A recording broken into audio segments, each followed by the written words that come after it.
Han Solo realized the mess he'd been swept up in when the Millennium Falcon came out of hyperspace to find that the planet Alderaan was gone, destroyed by the Death Star. The Falcon was pulled into the Death Star, but luckily Han, Chewie and their passengers, Luke Skywalker, Ben Kenobi and the droid, were able to hide under the floor in the smuggling compartments.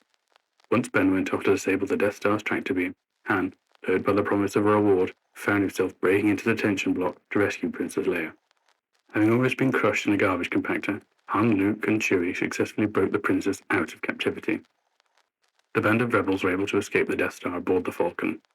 Despite his newfound liking for the princess, Han had no intention of waiting around on Yavin 4 whilst the rebel pilots went up against the Death Star. He packed his reward onto the Falcon and left to pay his debts.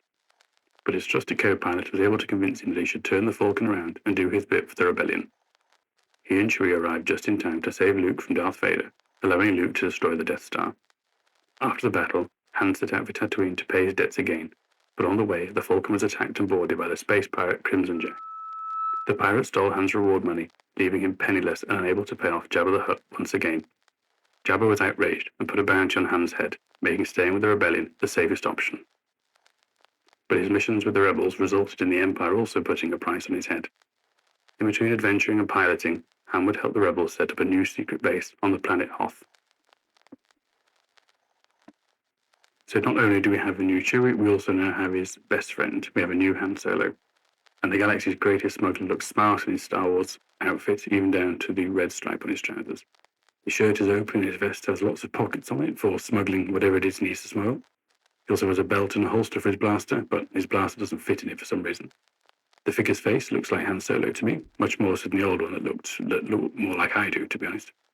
But the odd thing with this, however, is that Han looks really super muscly. He looks a bit like Arnie, but with Han Solo's head.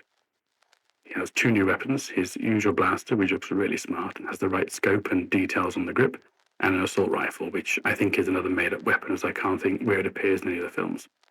Altogether, despite the real muscly look of him, I think he looks really smart, and he would suit sitting in the cockpit of the Millennium Falcon. Do you think that it's a bit strange that Han suddenly looks like Superman, or do you think it's quite cool? It looks like he's strong enough to punch Darth Vader. Let me know. Love you lots. Bye.